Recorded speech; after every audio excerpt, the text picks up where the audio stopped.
Bonjour la famille F621. Aujourd'hui, là je refais une vidéo sur les étirements parce qu'on nous pose souvent la question à quel moment on doit faire des étirements, si c'est bénéfique. Donc vraiment pour faire une réponse simple, il n'y a pas vraiment de bon moment pour faire des étirements parce que l'essentiel c'est déjà de pouvoir en réaliser. Et puis on en fait tellement peu souvent dans les pratiques sportives que le but au CrossFit, c'est déjà de pouvoir entretenir sa souplesse avant de vouloir la développer. Donc évidemment, c'est bien de pouvoir aller sur des amplitudes plus importantes, évidemment, c'est ce qu'on recherche. Mais si on pouvait déjà s'entraîner pour ne serait-ce que garder la souplesse que l'on a naturellement, c'est déjà une bonne chose. Et rien que pour ça, il faut l'entretenir et c'est un entraînement qui doit être régulier chaque semaine. Cette vidéo va vous permettre d'aborder quelques positions pour s'étirer. Et puis vous allez voir qu'on n'a pas besoin de trop de temps, juste un quart d'heure. Concernant du coup le meilleur moment, c'est le moment où vous avez le temps de consacrer ce quart d'heure. Ça peut être après une séance, ça peut être à la maison, en retour de la salle, ça peut être plutôt en soirée, une fois que l'on est plus au calme, où on souhaite prendre un petit quart d'heure pour soi. Ça peut être au matin, au réveil. Dans ce cas-là, évidemment, on n'ira pas trop loin dans les positions d'étirement, puisque au réveil, on est un petit peu plus raide. Voilà, donc pas vraiment de bon moment. Le meilleur moment, c'est celui qui vous convient le mieux. Évidemment, toujours en prenant en compte qu'il faut aller doucement, il faut que ce soit progressif. Et ce qui fonctionne, c'est la régularité de l'entraînement. Encore une fois, c'est pas de faire une grosse séance d'étirement aujourd'hui et de ne plus rien faire pendant 15 jours. Ça n'a pas d'intérêt. Bien. Je vais lancer le timer. Le timer me permettra à moi d'avoir un rythme dans les étirements que je vous propose. Évidemment, à la maison, si vous voulez rester un petit peu plus longtemps, vous pouvez. Globalement, dites-vous que si vous restez une trentaine de secondes dans chaque position, en étant bien détendu, c'est déjà une très bonne chose. Je vais vous proposer 4 étirements en position allongée, 4 en position assise et 4 dans une position soit face au sol ou en position de planche. Bien. On va commencer tout de suite là par un exercice que l'on peut faire dès le réveil, même si on fait que celui-là. On est allongé, donc on peut le faire sur son lit. Donc allongé, on va tendre une jambe, lever l'autre, et puis accompagner le genou sur le côté. Voilà. On fait ça, on garde les deux épaules au sol. Il n'y a que la main ici qui appuie sur la cuisse. Et on essaye de souffler un maximum. On essaye de détendre l'ensemble du corps et ça va tirer ici au niveau du fessier.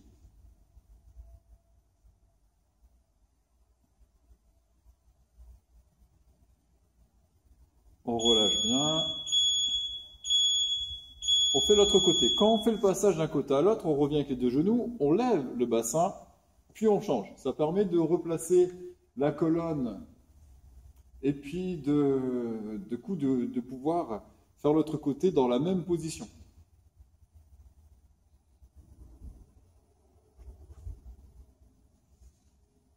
Donc pareil, les épaules sont bien au sol.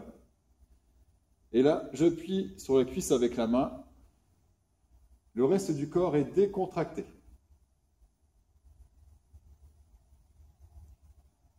Donc ça, vous pouvez le faire le matin, ça prend 2 minutes. Là, 1 minute de chaque côté, et c'est très bien. Le suivant consiste à garder un pied au sol, genou fléchi, de poser la cheville sur cette cuisse-là, et on attrape l'arrière de la cuisse. Voilà. Et là, on tire dessus. Pour ça, il suffit de hausser les épaules. On essaie de décontracter les cuisses un maximum.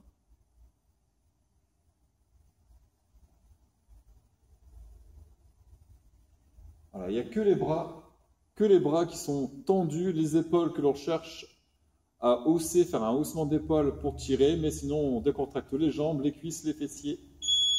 Très bien. On change, donc quand on change, toujours pareil, je pose la cheville sur la cuisse et j'attrape l'arrière de la cuisse. Hop, on pose les épaules, on pose la tête et on tire en haussant les épaules.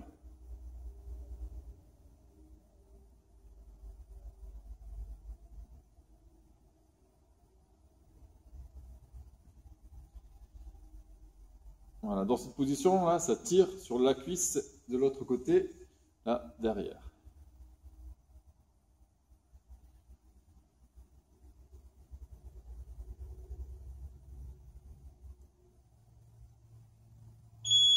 Très bien. Là, je vais tendre une jambe. L'autre est fléchi, pied au sol. J'attrape l'arrière de la cuisse. Dans cette position-là, le but, c'est de pousser dans le talon vers le haut, d'avoir la jambe bien tendue. Si j'ai la jambe tendue et que je pousse dans le talon, ça tire sur l'arrière de la jambe ici. Et là, je peux, comme tout à l'heure, tout en gardant les bras tendus, venir hausser les épaules pour tirer sur la cuisse. On essaye de garder le bassin en contact avec le sol.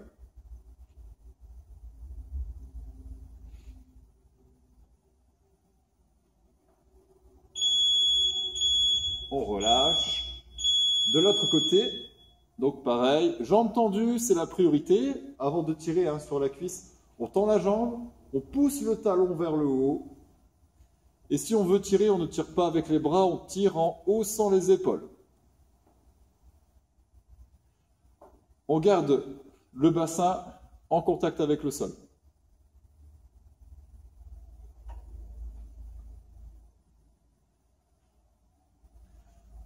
Donc là, évidemment, ça étire l'arrière de la jambe. Si on tire, ça tire aussi l'arrière de la cuisse.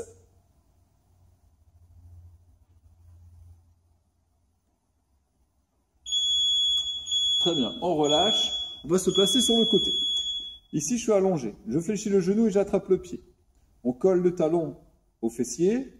Et là, on reste gainé, on serre les abdos et on essaye d'aller derrière avec le genou.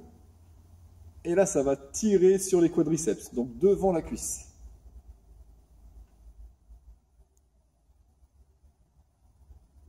Allez, on essaye d'aller derrière avec le genou, de laisser décontracter la cuisse, même la cuisse qui est posée au sol. Là, en étant allongé comme ça, c'est plutôt facile de se laisser relâcher.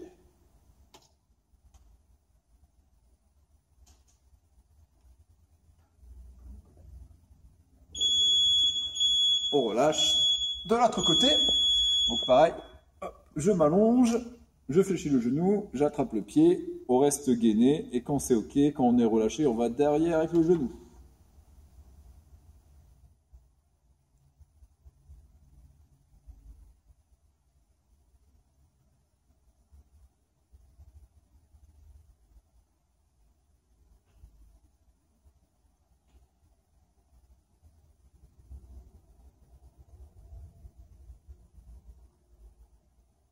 Après celui-là, on passera en position assise.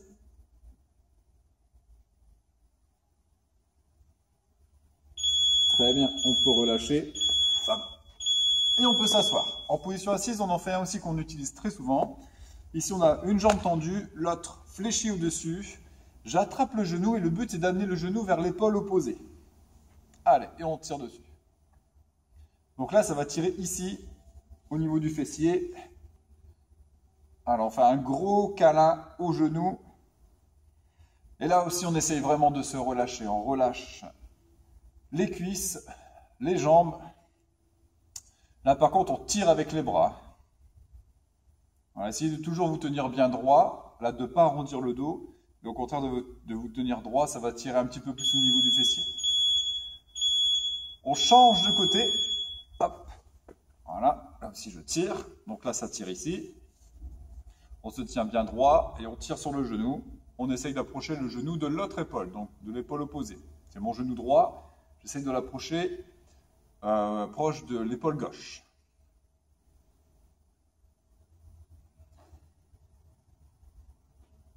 Donc là, on avait fait juste avant 4 positions allongées. Là, on fait 4 positions assises. Et des choses très faciles à mettre en place à la maison qui ne demandent pas de place, qui ne demandent pas de matériel.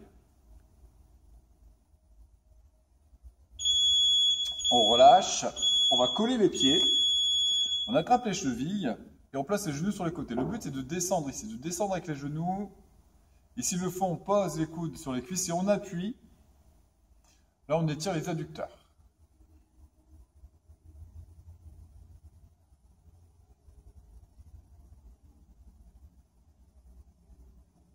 Voilà. Même dans cette position, vous pouvez chercher à vous grandir.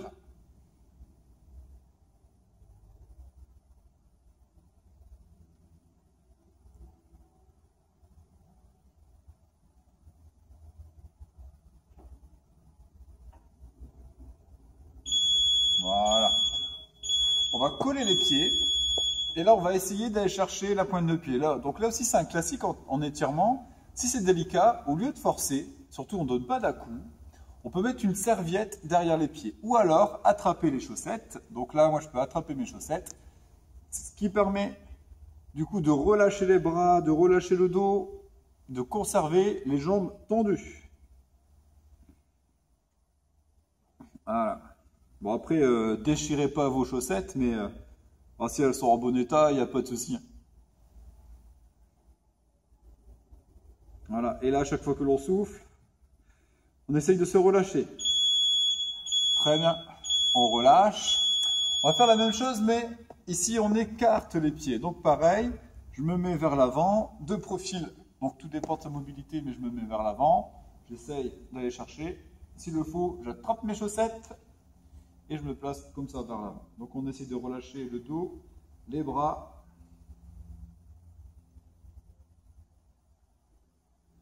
Il y en a qui arriveront à aller très proche du sol. Visiblement, ce n'est pas trop mon cas. Mais le but, c'est de s'étirer, quelle que soit l'amplitude.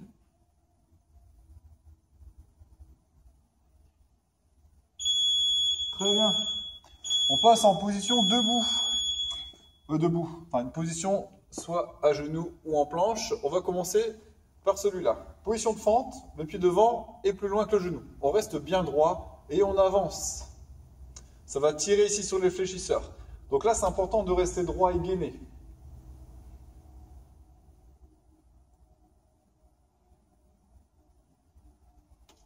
Si jamais vous n'êtes pas droit, si vous n'êtes pas gainé, le bassin va aller en avant et ça va réduire la tension que l'on a sur nos fléchisseurs. Le but, c'est que ça tire ici. Ça permet souvent de soulager les problèmes de dos. Mais il faut rester droit. Et là, on avance. On relâche. De l'autre côté, donc pareil, position de fente, le pied devant est plus loin. Je reste bien droit. Et là, regardez bien, je vais avancer hop, pour que ça tire dans mes fléchisseurs de hanche. Fera attention sur le pied d'arrière. On est comme en position de fente. Hein. Les orteils sont posés, on n'a pas le pied allongé.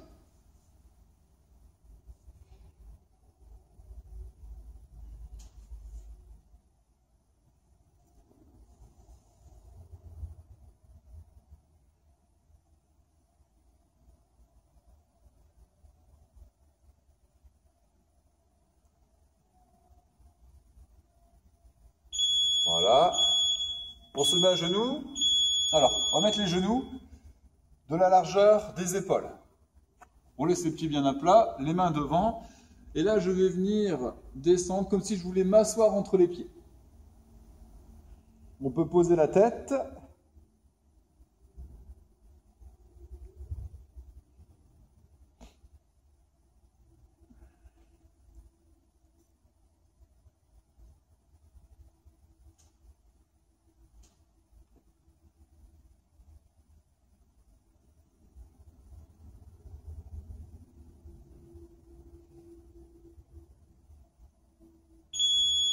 Très bien. Hop, on relâche. Là, on va se mettre en position de planche et on va amener un pied hop, à côté de la main. Donc le pied à côté de la main, la jambe derrière reste tendue. Attention de ne pas fléchir le genou. Jambe tendue, le pied bien à plat, les mains bien à plat. Et là, on essaye de se redresser avec le buste et d'abaisser les hanches.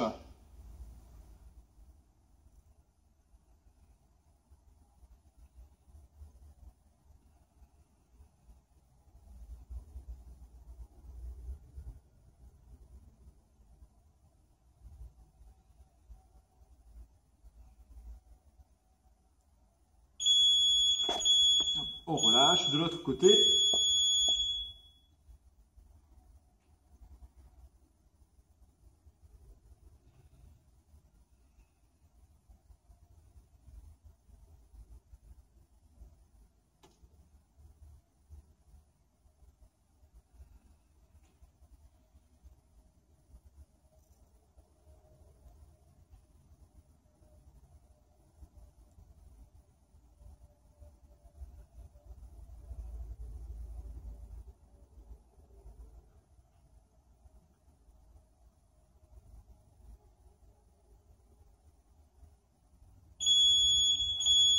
Très bien. L'exercice suivant consiste à se placer ici. On laisse le bassin aller vers le bas, les bras sont tendus et on essaye de se grandir. On fait le cobra. À chaque fois que l'on souffle, on essaye de relâcher et d'abaisser le bassin maximum. Allez. Donc on pousse dans les mains, on a les épaules actives.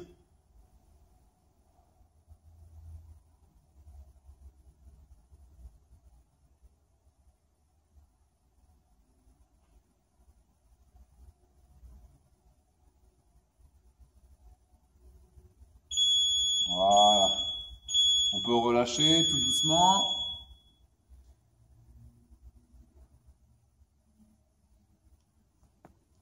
Et la séance est terminée pour aujourd'hui. Donc vous avez vu, moins d'un quart d'heure, ce qui a permis d'étirer globalement le bas du corps. On pourrait encore en faire. Si c'est un enchaînement que vous avez trouvé plutôt abordable, n'hésitez pas, vous avez un peu de temps. On peut très bien tout refaire une deuxième fois. Donc du coup, la séance va durer moins d'une demi-heure. Vous aurez fait une séance d'étirement intéressante pour le bas du corps, ce qui permettra de faire des exercices avec de plus grandes amplitudes. Et puis, vous remarquerez qu'au deuxième tour, vous allez avoir plus de facilité sur les étirements. C'est normal, puisqu'on aura déjà mobilisé les articulations et les muscles. Donc, une fois, c'est bien. De façon régulière, c'est mieux. Et si vous faites 2 fois ce que l'on a fait aujourd'hui, c'est très bien également. Donc une première fois de façon modérée, une deuxième avec un petit peu plus d'amplitude sur les étirements, mais toujours gardez à l'esprit que si vous le faites de façon régulière, vous aurez des résultats. C'est comme avec l'entraînement quand on fait no one. N'hésitez pas à laisser un commentaire, à mettre vos sensations, et puis on se retrouve la séance prochaine pour transpirer ensemble. À bientôt.